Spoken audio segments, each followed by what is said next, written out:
Oke, jadi saya akan melanjutkan untuk kita mengerjakan soal nomor 6, yakni membuat program dengan rekursif untuk menghitung deret. Misalnya kita input n sama dengan 3, maka inputnya itu ada sampai 3 ya, pangkatnya itu 1 pangkat 1, kemudian ditambah 2 pangkat 2, ditambah 3 pangkat 3. Dan hasilnya itu juga ditampilin, yaitu 1 ditambah 4 ditambah 27 sama dengan 32. Yang n itu nilainya bebas. Nah,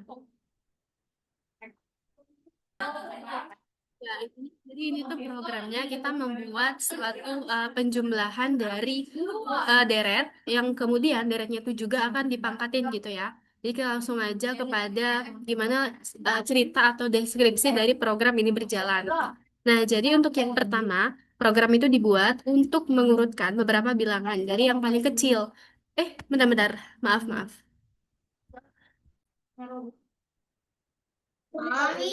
Ya, dengar dulu aku. Bolong sama dulu. Iya.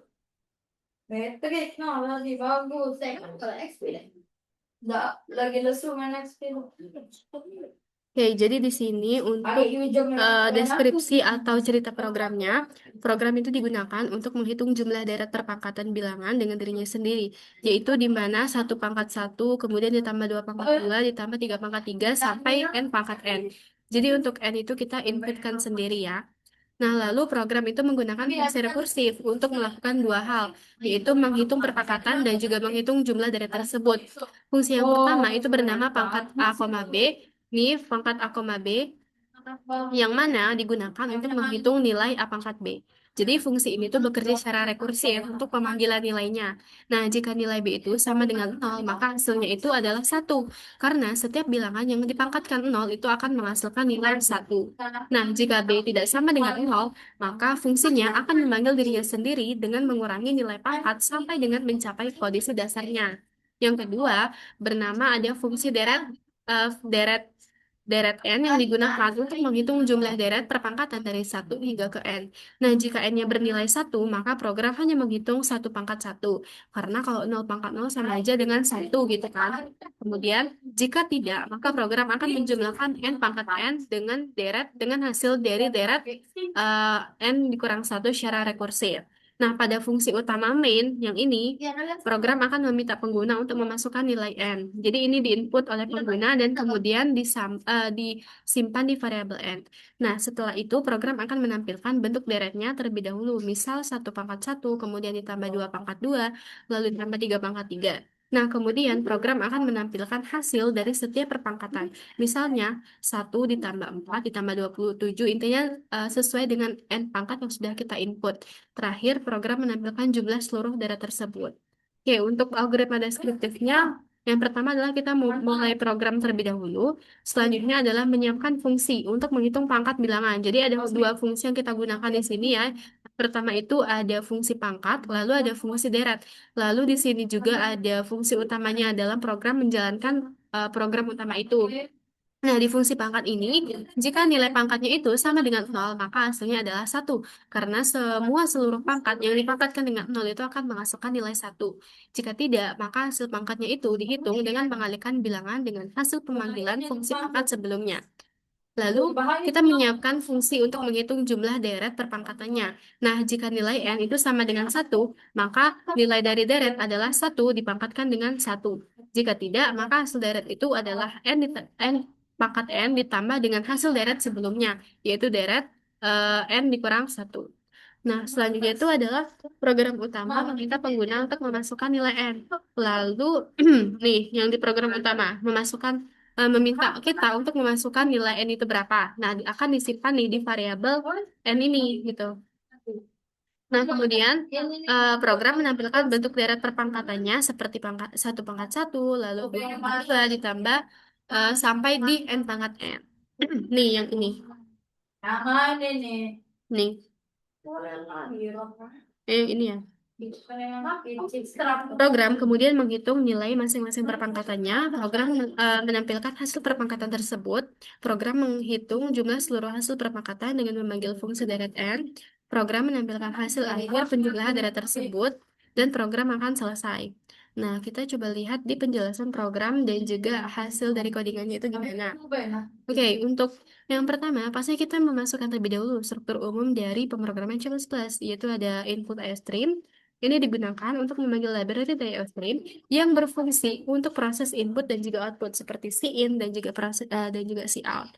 Nah, yang kedua itu ada using namespace std. Jadi ini digunakan agar kita dapat menggunakan perintah cin dan cout itu tanpa tak harus menuliskan std.2. Oke, selanjutnya itu ada pendeklarasian dari functionnya, yakni mendeklarasikan sebuah function bernama pangkat. Nih ya, function pangkat yang parameternya itu diisi dengan parameter A dengan tipe integer dan parameter B diisi dengan tipenya adalah integer. Nah, untuk yang selanjutnya itu adalah kita membuka untuk melakukan pemrosesan di fungsi pangkat ini. Oke. Nah, di sini digunakan untuk membuka blok statement pada fungsi pangkat.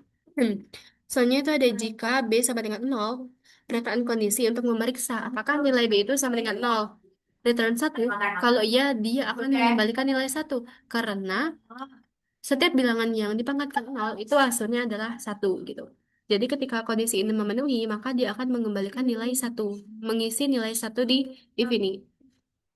Selanjutnya ada else. Nah, else ini digunakan jika kondisi B itu sama dengan 0 tidak terpenuhi. Jadi dia akan masuk ke proses yang ini. Oke. Selanjutnya ada return A kali pangkat A dikurang 0, B dikurang 1. Nah, ini fungsi memanggil dirinya secara sendiri, secara rekursif untuk menghitung A dikali pangkat B dikurang 1 hingga mencapai kondisi dasarnya. Oke, jadi ini fungsinya ketika kita ingin mengembalikan nilai jika ini tidak terpenuhi lagi, maka dia akan menghitung yang ini yang langsung ya. Oke. Selanjutnya di sini agak ada, oh ya, coba ini kita lihat dulu di sini ya. Oh ini salah.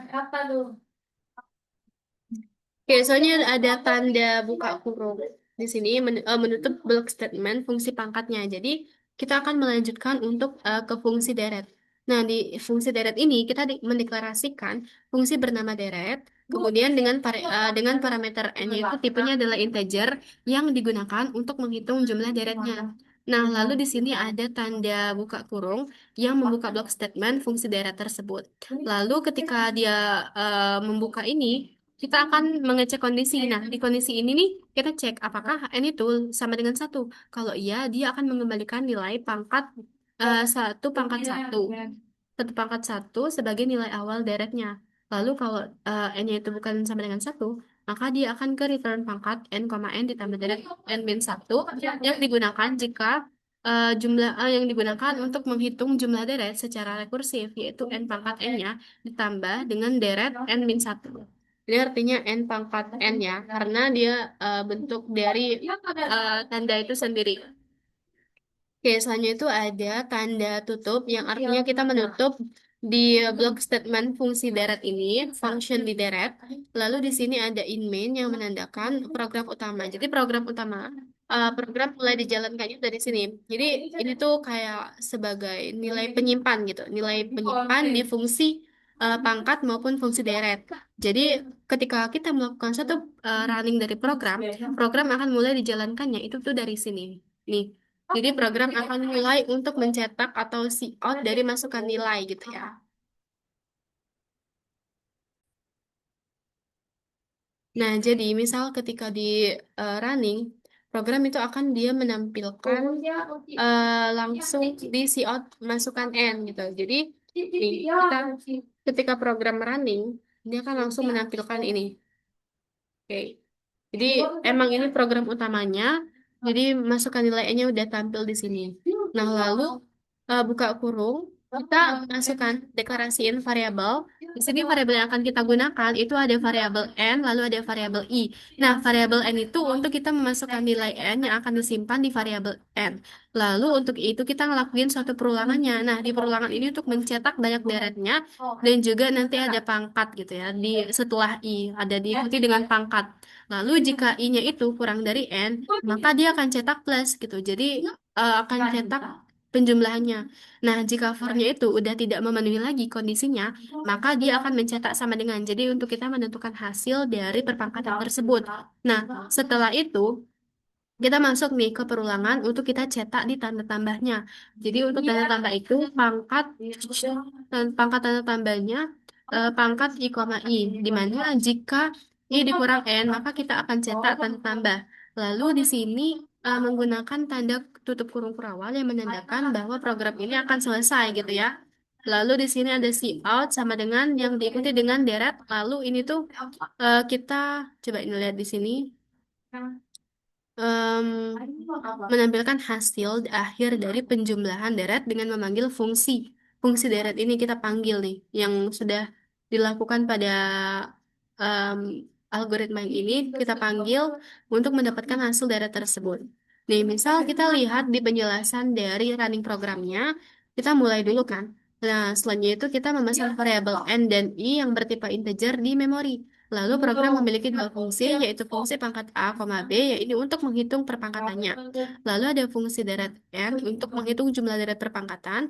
Lalu kita cetak ke layar, komputer akan mencetak ke layar, yaitu masukkan nilai N. Jadi, dia akan langsung menjalankan fungsi utamanya di sini ketika kita ngerunning program. Jadi, di sini emang masukkan nilai N. Misal kita masukin nilai N, itu adalah 3 ya. Sesuai dengan soalnya juga.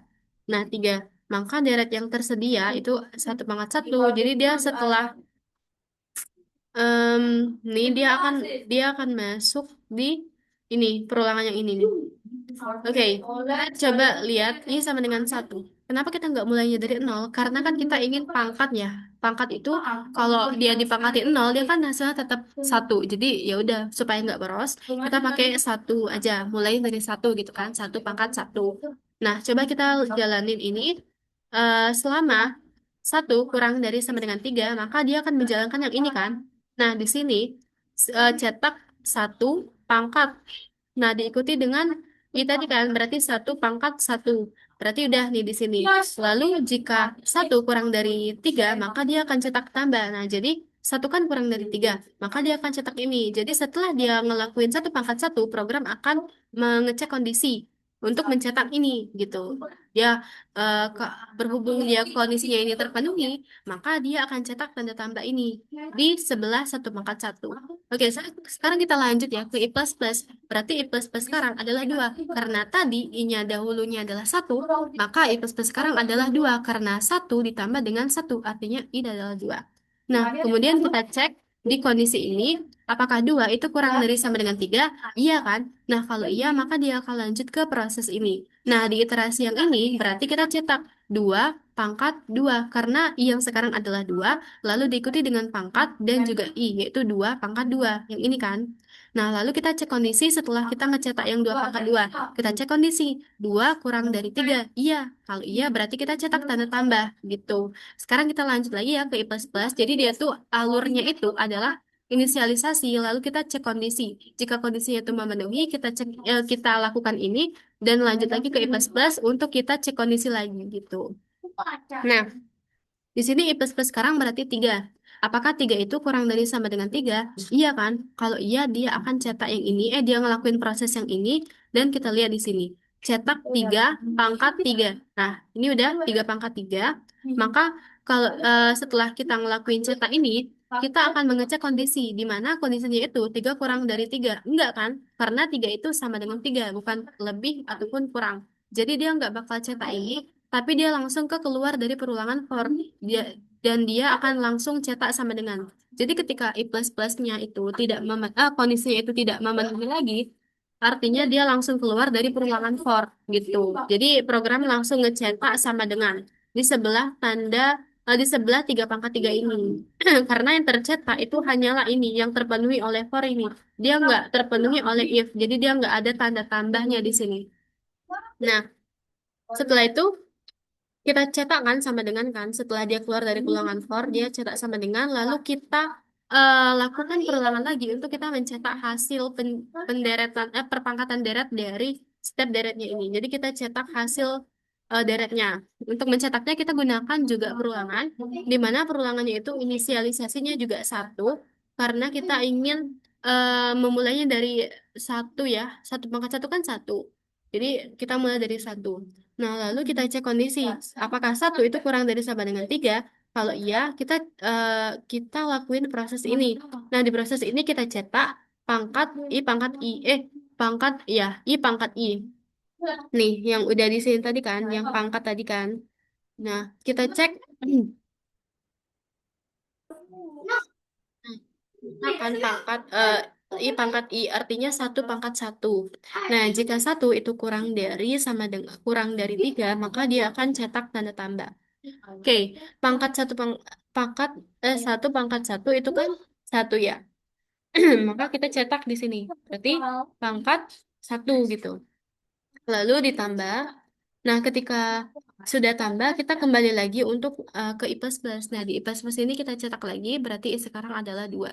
Nah, kita cek kondisi, apakah 2 itu kurang dari sama dengan 3? Kalau iya, dia akan melalui proses yang ini. Kita cetak, em, berarti 2 pangkat 2. 2 pangkat 2 itu kan 4. Berarti di sini kita tulis 4. Nah, setelah itu kita cek kondisi, apakah 2 itu kurang dari 3? Kalau iya, berarti eh, klik tanda tanda cetak tanda tambah ini.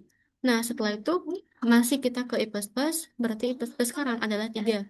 Nah, kita lihat di sini kondisinya, 3 kurang dari sama dengan 3, kalau iya dia akan cetak ini. Nah, pangkat 3 pangkat 3 itu kan, 3 pangkat 3 itu kan 9 kali 3 itu 27. Nah, 27, kita cetak di sini 27 gitu. Nah, setelah itu kita cek kondisi. Apakah 3 itu kurang dari 3? Enggak kan? Karena 3 itu sama dengan 3, bukan lebih ataupun kurang. Nah, berarti kita nggak bakal cetak ini karena kondisi yang ini tuh nggak terpenuhi gitu. Jadi kita langsung keluar dari perulangan for dan kita lanjut cetak sama dengan nih yang ini. Oke, cetak sama dengan yang diikuti dengan deret pemanggilan fungsi n tadi. N tadi fungsi deret tadi yang sudah dihitung. Di sini hasilnya adalah 32. Jadi ini sudah dan mungkin itu aja untuk penjelasan dari running program. Sekarang untuk nih, ya ini untuk fungsi pangkat dan juga ini kita masuk ke flowchart ya.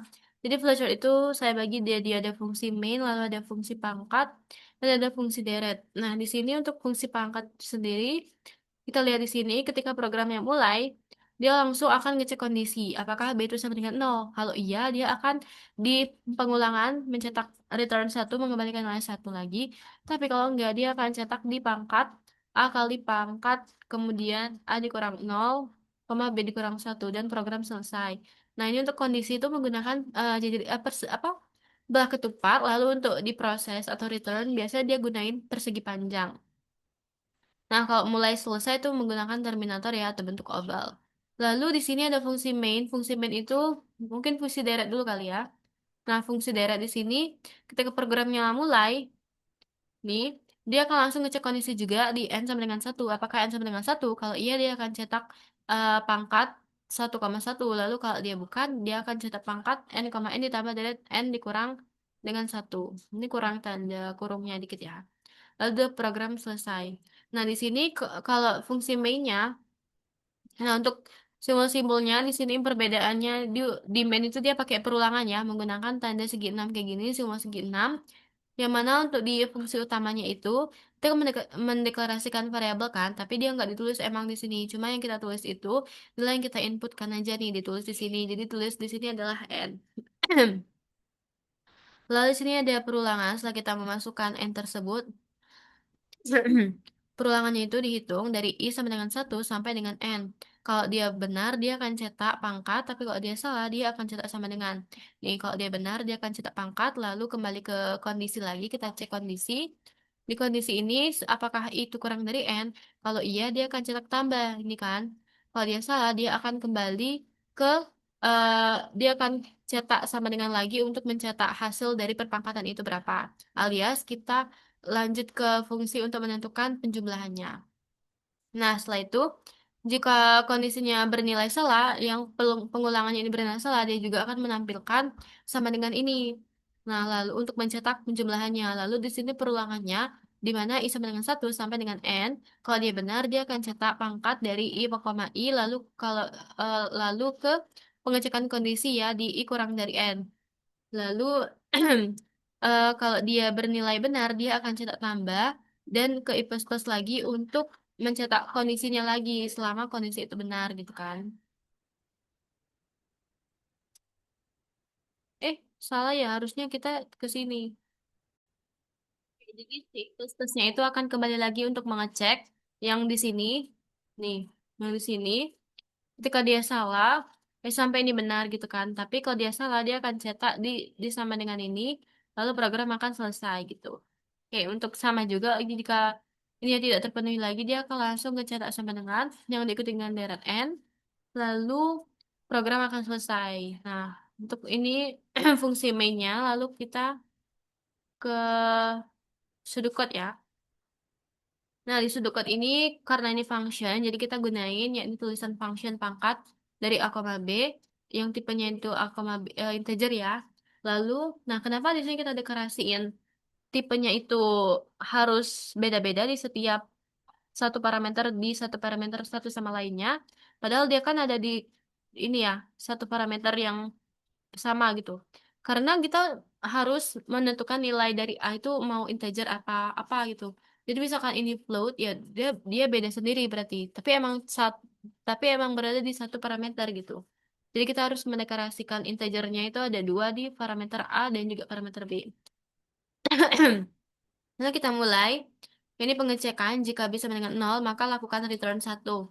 Jika tidak, maka dia return A kali pangkat A, B min 1. Dan lanjut kita ke function deret. Nah, di function deret ini kita mulai juga di mana dia langsung ngecek kondisi if n sama dengan satu then. Jadi di pseudocode ini dia gunain then right. Tapi kalau di C++ kan dia pakai tanda kurung kerawal sebagai begin gitu ya. Tapi di sini emang ditulis banget begin dan end. Nah, lalu kalau dan dia kan kayak jika, maka, lakukan gitu kan. Tapi kalau di pemrograman C++, dia juga bisa gunain tanda kurung kerawal, menandakan jika makanya gitu. Jadi beda-beda dikit lah. Lalu ini menandakan fungsi utamanya, saya gunakan tanda kotak gini supaya mudah bahwa ini tuh adalah fungsi atau program utamanya. Nah, di program utama itu, kita deklarasiin untuk variabel n sama satunya tipenya adalah integer dan baca nilai n-nya. Jadi, membaca atau siin dari nilai yang sudah kita inputkan. Lalu, di sini adalah, mana tadi? Nah, di sini kita ngelakuin perulangan untuk setiap pangkatnya itu. Di, jika dia memenuhi, maka dia akan cetak I pangkat I. Lalu, kita masuk lagi ke sini. Ini. Jika tidak terpenuhi lagi, maka dia akan cetak write pangkat dan program akan selesai. Nah, mungkin itu saja yang dapat saya sampaikan. Apabila ada kesalahan dan penuturan kata yang kurang baik, saya minta maaf. Saya ucapkan terima kasih. Wassalamualaikum warahmatullahi wabarakatuh.